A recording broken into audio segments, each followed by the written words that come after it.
everyone, it's Angela Allen. Welcome back to the Handmade Homestead and Garden.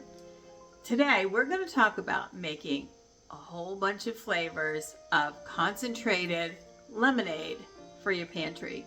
It's super easy to can, it's very delicious, and it's a way to have summer all year round. Let's go.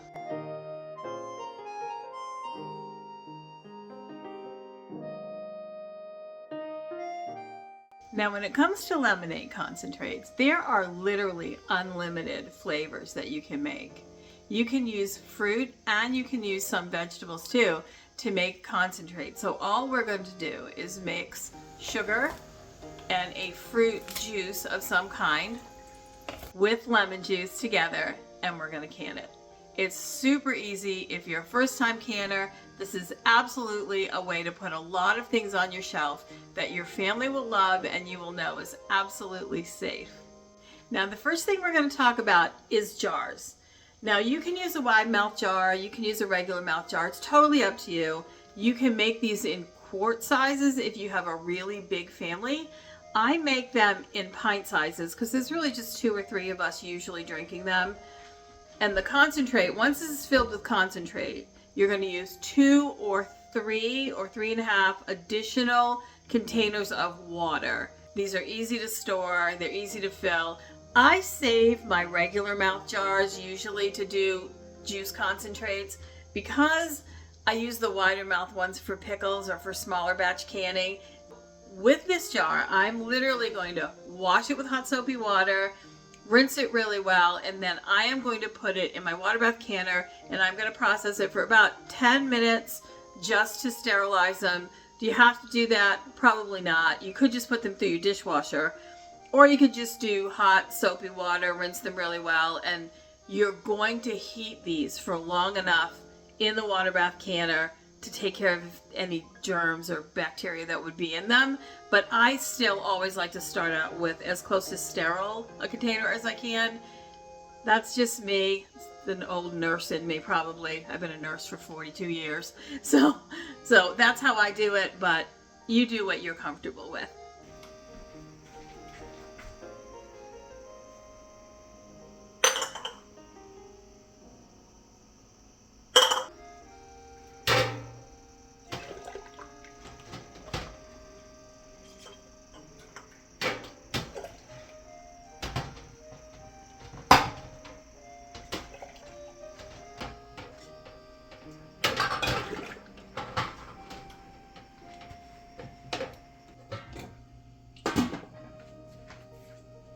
Next up, we should talk about lemon juice.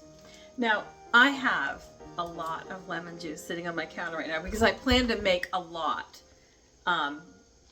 You can use fresh lemon juice if you want to squeeze it, but because you're using about 3/4 of a cup of lemon juice per cup of fruit juice, it's a lot. And so a typical recipe, 6 cups of your fruit juice, 6 cups of sugar, 4 cups of lemon juice. That's the basic recipe that you're going to be looking for. So for me, I don't have time for all that. And I think lemons are too expensive to buy a bunch of lemons and squeeze them for all that unless you have your own lemon tree. You're better off if you can find something that's 100% lemon juice with no preservatives or anything else in it. Does this have other stuff in it? It does. But does it work okay for me? It does. So if you look at the ingredients level, filtered water, lemon juice concentrate, and then it does have some preservatives in it as well. I don't have my glasses on, so I'm struggling to read it, but it does have some preservatives in it and some lemon oil. I'm okay with that. We use this lemon juice a lot because it just happens to be what we have for lemonade. It does have the right acidity. That little tiny bit of extra preservatives I would rather not have, but if you buy bottled lemon juice, it's going to have some. So know that ahead of time. If you want to squeeze yours, you go right ahead. More power to you. I'm not doing that. So, all right. That's the lemon juice story. I'll leave that up to you. Now let's talk about the fruit that you use to make lemonades or fruit flavored lemonades. I do just a regular lemonade with lemon juice and sugar and water. You would use water in that as well, and in place of the juice.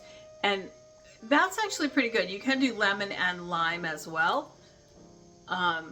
So that's just a basic thing. But the best lemonade flavors are the ones that have fruits in them. And I do a bunch of different kinds. I do cranberry limeade concentrate. So instead of using lemon, I use lime juice with cranberries, with cranberry juice. And I just make my own cranberry juice too. If you're going to do it for this process, you'd want to just use regular cranberries and cook those down for the juice. You'd not want to add the extra sugar that you have in homemade cranberry juice. So you would actually start with just frozen cranberries, and you're going to cook those down to get the juice. I do rhubarb lemonade a lot. I do strawberry rhubarb lemonade. I do regular lemon or lemon limeade. I do cucumber lemonade. I haven't tried tea lemonade, but I'd like to do like that Arnold Palmer lemonade mix. I'd like to try that. And if I do, I'll do a video about it. Let's talk about watermelon for watermelon lemonade. Now I grow watermelons. I grow these small personal size watermelons like this. I think this might be a sugar baby watermelon. They're super, super sweet, but sugar baby watermelons are full of seeds.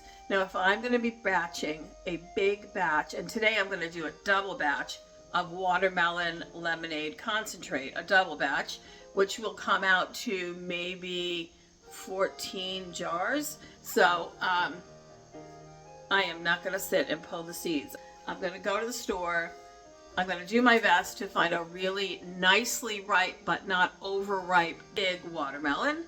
And I'm going to bring that home, and I'm going to remove the flesh from it. I'm going to buy a seedless one. Now online, and in my Amazon shop, in fact, as well, you can find these. This is a watermelon fork, if you can see. So it has this cutter at the end. These are very inexpensive. I think they're like $8 for two, or $5 for one.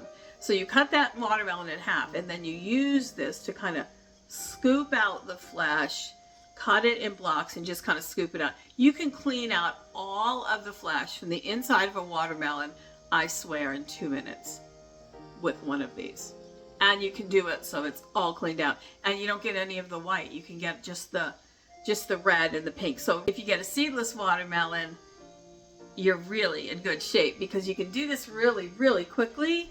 And then you take all of that watermelon, all of those chunks and all of the juice that comes out of it, put it in a nice big pot, and now you have choices to make. You can squish it all down, mull it down with, you can use a potato masher, you can use even your hands, put it through a ricer, whatever you want to do to get, or strainer, to get the juice out of that pulp. Or you could put it in a blender, or you could just use a stick blender, which is really fast and really easy. Now, some people turn around and they take that pureed pulp and they run it through cheesecloth, so they only have the clear liquid. So all they have in their finished product is the clear watermelon liquid to work with. I use it all. There's fiber in that, there's sugars in that, there's vitamins, there's definite health benefits in that. I just use a stick blender and I just puree it right down, and I'll show you that right now. Let me get mine out of the fridge. So for anyone who thinks your Instant Pot liner and lid are just for your Instant Pot, I'm here to tell you, they're for everything you need in the kitchen. This is just the lid. I just put on a plastic cover just to keep it fresh, because I did this last night to make my day easier today. And I want to show you this little trick. I've done a couple of videos on this, but if you haven't seen it, I want to show it to you. This is very common in my household. I try not to buy or use a lot of rolled plastic wrap, because you waste that. I just think it gets wasted really easily. You end up with way more than you need off the roll. So I buy plastic shower caps. I don't let them touch the food normally, because I don't know that they're food safe. But sitting here over the top of this, it's kept it, airtight. You can see how it all holds the air. all night. No flavors from the refrigerator in it. No flavors from it in my refrigerator. And these are reusable. So this side is wet, this condensation. You can wash this, let it dry, and reuse it. Or you cannot. They're very inexpensive. A box of 100 is maybe $5 or $6. It's under $10. It's very inexpensive. Lasts a really long time. I probably only go through a box maybe twice a year. And I use it for everything, including putting it over the top of my sourdough bread when I'm making bread. So that's just an idea for you. Again, I don't let it touch my food directly, but I would say it's safe enough. So that's what that is. This is my watermelon puree. As you can see, the solids are kind of at the top. You can see if I do that, probably you can see it. It's kind of hard because it's so bright pink. So if you prefer not to have this in here, just strain it out through a white kitchen towel, something that has no lint to it. And just as a tip, see this? It's an Asian soup spoon. I couldn't be without these in my kitchen. When I'm canning, if I put too much in a jar, excuse me, like a mason jar, I can just take out the little bit of extra. It takes out a good amount with a scoop without getting the jar in dirty. Works really well. So this is a plastic one. I have some glass ones too. But if you don't have these, they're inexpensive. They are just so helpful. All right, now let's make lemonade. Watermelon lemonade is what we're gonna do first. Now this recipe is normally it's based on 6 cups. 6 cups of watermelon puree and juice, 6 cups of sugar, and 4 cups of lemon juice. Now we have to increase that because this is 14 cups. To make it easy, we're going to do 2.5 recipes.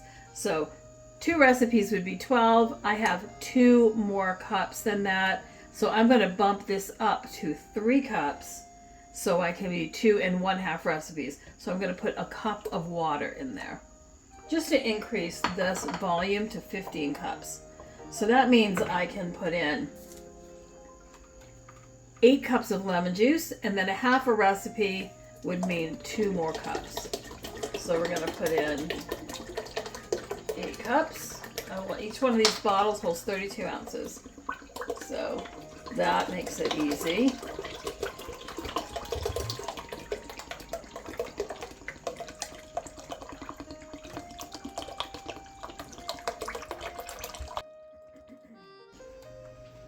So 1 recipe, 2 recipes worth, and I need another half of a recipe worth. That would be 2 more cups of lemon juice. And that will cover the 3 extra cups of puree I have. So my next problem is I have to put 15 cups of sugar in there, and there is no way 15 cups of sugar is gonna fit in this. So I'm gonna take half of it out and put half of the sugar back in, and I'm gonna have to do this in 2 batches. And that's okay with me because I want the extra. I only plan on doing watermelon lemonade concentrate once, not repeatedly, so that will work for me. Let me do that and I'll be right back. So 15 cups of puree plus the 1 cup of water. So 15 cups of watermelon juice plus 10 cups of lemon juice gives us 25 cups.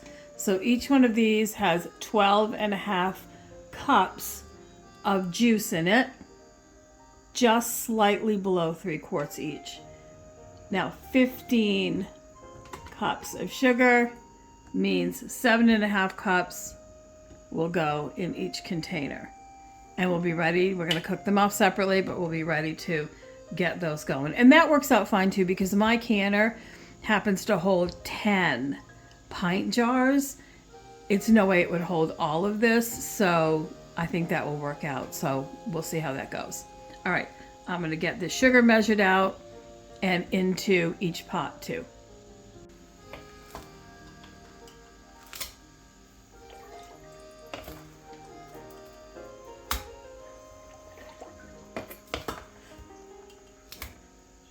All right, sugar's in, 7.5 cups in each one. I'm going to get one of these on the stove and warming it up to get that sugar melted.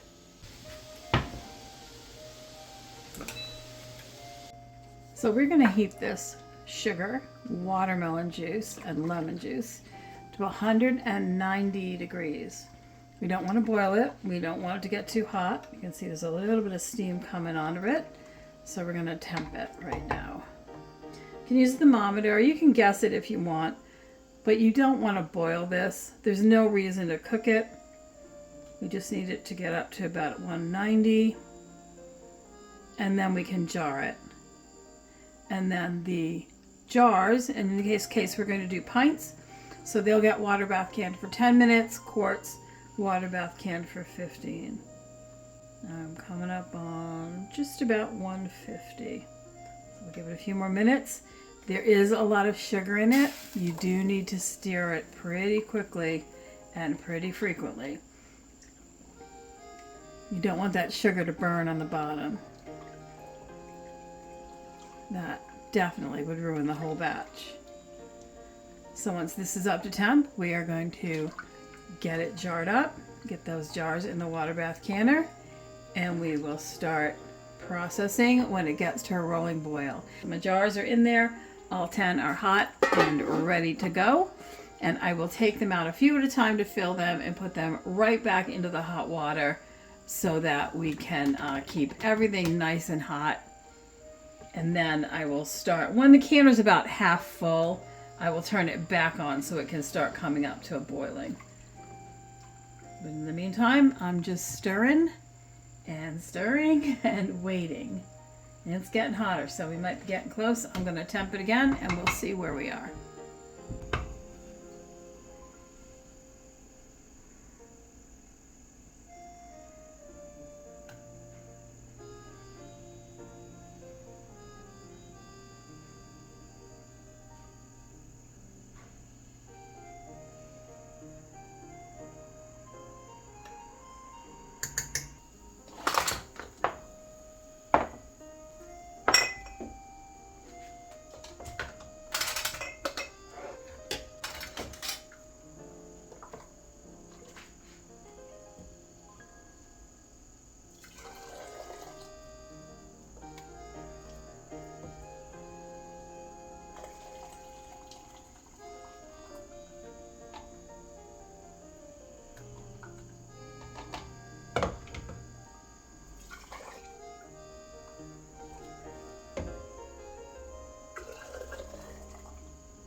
All right, let's move on to strawberry rhubarb lemonade. That's what we're going to do next. So I've already been out to the garden and picked some rhubarb.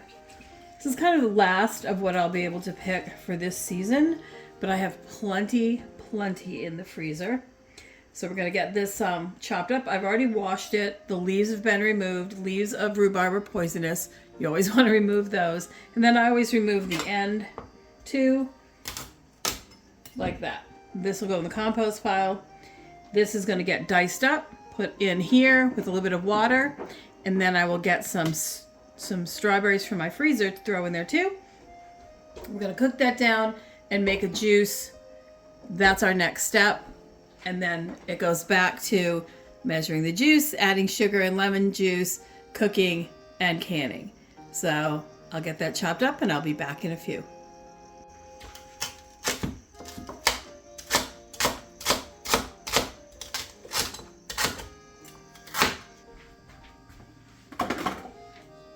This has about 2 quarts of rhubarb in it, and you know that's going to cook down. I'm going to add about 1 quart of strawberries. All right, the rhubarb and the strawberries are starting to simmer around a little bit. Strawberries are still frozen. See if we can break them up a little bit. Speed this up. Now I'm looking at this water level and it says about 2 quarts. I'm going to want about 6 cups, so that's not too bad. We're going to just cook this just slow. We want to cook it till all of the fruit breaks down enough to drain it out. Put a potato masher in there and mash it up, that kind of thing. So leave the lid on because I'm not looking to reduce the liquid. Well, since this is very chunky, these strawberries and the rhubarb, I am going to put it through a strain so I can get just the liquid back. Now you guys know my method for straining things, right? First I'm going to wet the cloth. It's a big long rectangle. You're going to get it nice and wet so it doesn't absorb the liquid that I'm trying to strain through. And of this really big piece of fabric, let's make you a little bit further away. There we go, so you can see. It's just a piece of t-shirt fabric that I use repeatedly, and it gets washed and bleached every time. But you can see how it's a long rectangle. So I'm just going to fan fold some of the length back here. Drop it on my very clean counter. I did just wash that counter off. All right. And that way, as I strain the liquid, if it gets too clogged, I can roll up the fabric and pull the liquid along to a cleaner part of the cloth. Just saves me a little bit of grief and mess. And it's still a cloth. I still have to wash the cloth anyway. So, all right. So this is pretty well broken down. You can see it's very hot still. But the strawberries are still pretty big. You see that? So we want to break those down just a little bit further. So let me get a stick blender and blend that up just a little bit. So this is my stick blender. I am not going to tell you about it because I don't want to encourage you to buy it. Absolutely buy a heavier duty one. I bought this, I don't know, I think on sale a couple of years ago. I'm still using it because it works, but not because I think it is worth owning. Next time I will buy a name brand that's heavier duty, that would be easier to clean. This is just whatever. It's cute because it's pink, but that's kind of all it's got going for it. And it doesn't do a perfect job, but it'll work for this. So I'm going to go through, and I'm going to do this with the nozzle of the stick blender, the blades under the liquid as much as possible, because I do not want to encourage a lot of foam here. I just want to break down the fruit enough to make it easier to strain the liquid out, but I'm really not looking to build a big bucket of foam. So very hot liquid, very pink liquid. I'm just going to ladle it in, stir it around, let it drip. And this is going to take a little while because it is quite thick. So let's get this strawberry rhubarb lemonade concentrate ready to go. So there are 6 cups of sugar in this heavy bottom pot. I have 6 cups of strained strawberry rhubarb liquid that we just made. It actually came to 5.5 cups, so I put the other half a cup in filtered water. So I'm going to add that. So 6 cups of sugar, 6 cups of whatever fruit juice, and then 4 cups of lemon juice. And that's a full bottle, so we'll just dump it in. I'm going to turn that stove on pretty low. You want that sugar on the bottom to melt without burning. So we're going to make sure we stir constantly. We're going to bring this up to about 190 degrees. Again, this is not meant to cook the juice. It's only meant to melt the sugar. All right, in and processing, and I'm sterilizing a jar as well there because I needed an extra for the next batch. So while the strawberry rhubarb is processing, we're gonna go straight up here, old school lemonade concentrate. Lemonade concentrate happens to be the perfect first time canning recipe because it's extremely easy. So in this heavy bottom pot, I have 6 cups of sugar. I'm going to add 6 cups of lemon juice, so that's 2. And then an entire bottle. Can I just leave this bottled lemon juice on my shelf and just make lemonade as I go along? Absolutely you can. But when you buy lemon juice in bulk, it is in plastic containers for one thing, so I don't think they're going to store as well for as long. Plus, plastic corrosive lemon juice, not really my idea of a good idea. So 6 cups of sugar, 6 cups of lemon juice, 6 cups of filtered water. You don't have to use filtered water, I just do. There you go. That is the whole thing.